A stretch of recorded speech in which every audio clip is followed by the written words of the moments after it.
Hey, I'm Alice Green and this is my story.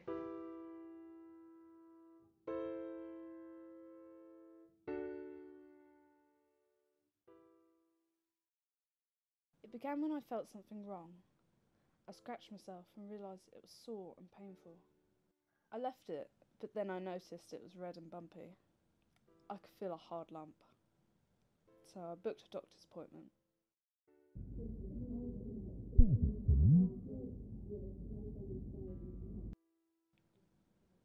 I told the doctor something was wrong.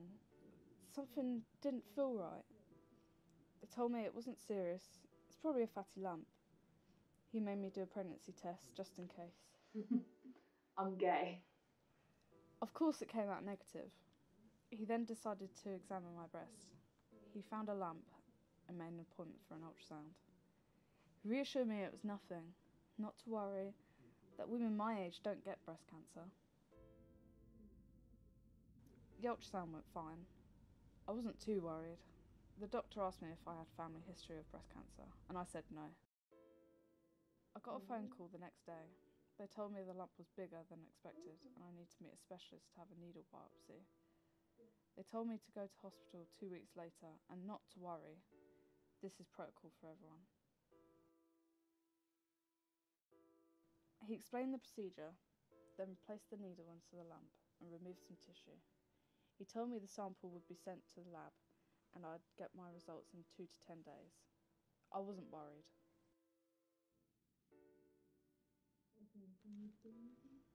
They called me several days later. They told me I needed to come to the hospital the next day to talk to a doctor. I started to get worried. I knew something was going on.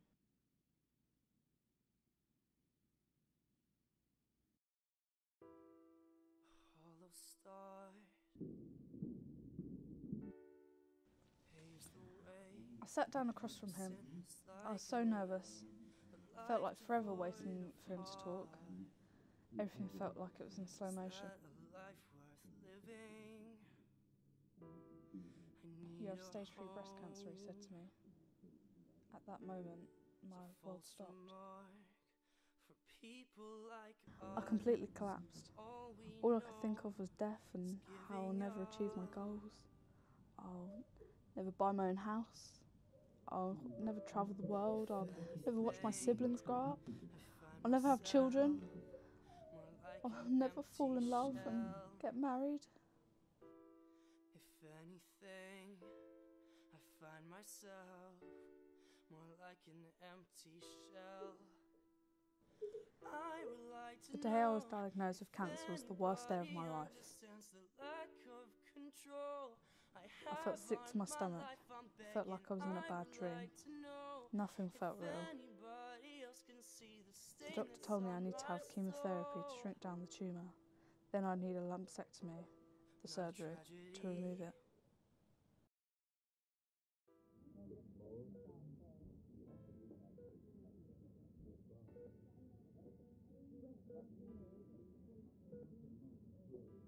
My first round of chemo was the most nerve-wracking by far. The doctor told me what to expect, but now it was actually real.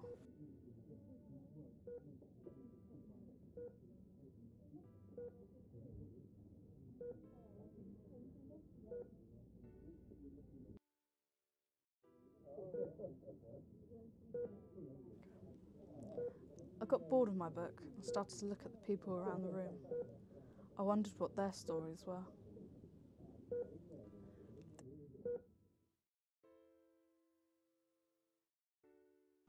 The chemo made me feel constantly sick. I felt like I was on a boat.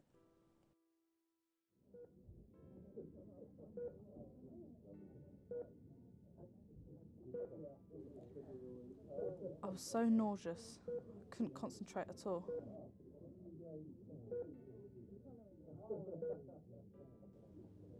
She saw I was getting bored, so she offered me a magazine. I said thank you, and she smiled at me. I could tell she's been doing this for a while.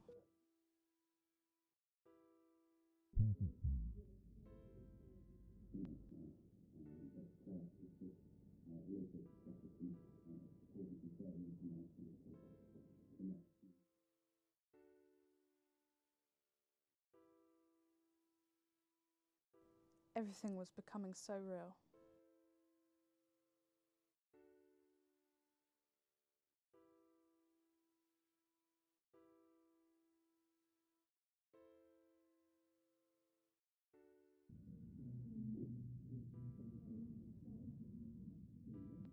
They told me their stories and they sounded so brave. I introduced myself to the group. Hi everybody, my name's Alice, I'm 21. I've recently been diagnosed with breast cancer. I've had 2 sessions of chemo and I've got a long way to go.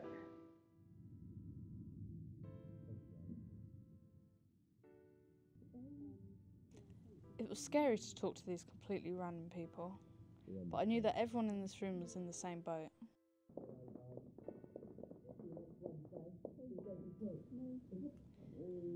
She introduced herself to me.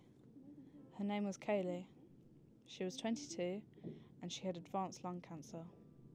She gave me her number and told me if I needed to talk, she'd be there.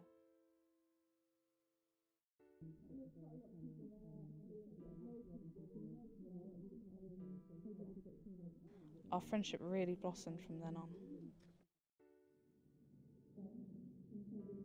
We had so much in common, it was like we've known each other for years.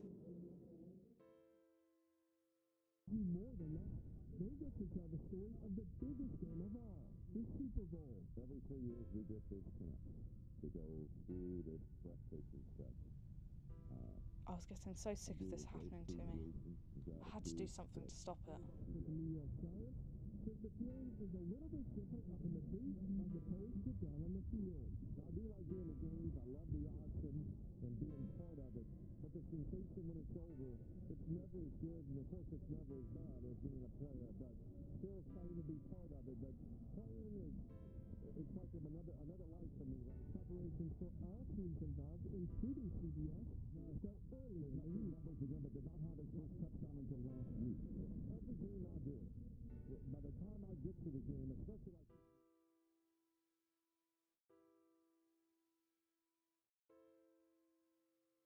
more than these players on the field, it's about telling a story to their audience. A story unfolds.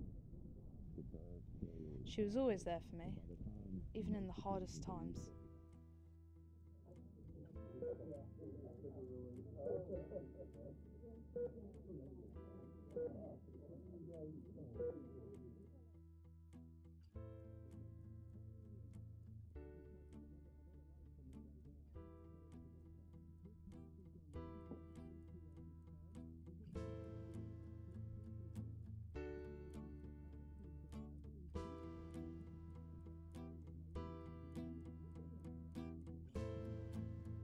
After that point, Kaylee started to push me to do things I was too scared to do alone.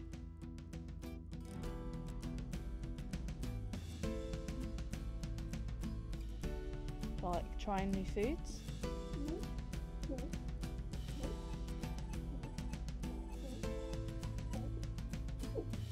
and learning a new language.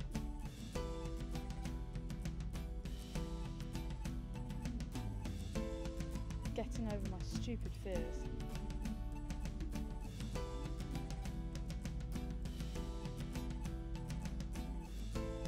Finding the real meaning of life.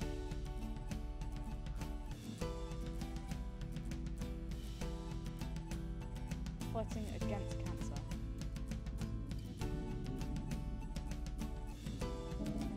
That was one of the best days of my life. We enjoyed our time together and laughed so much my stomach hurt.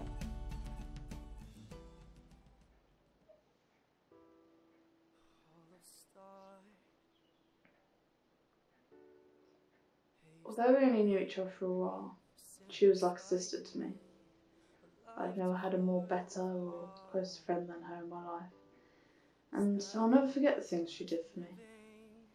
She pushed me to be better when I thought I couldn't. She made me realise that I was more than just a cancer patient. I was weak, and she made me strong. Now, I live every day to the fullest for Kaylee.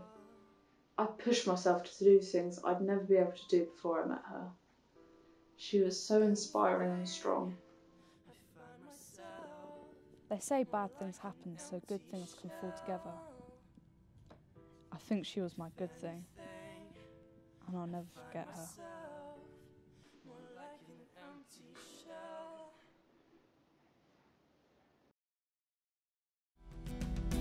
I would like to know if anybody understands the lack of control I have on my life. I'm begging, I would like to know if anybody else can see the stain that's on my soul.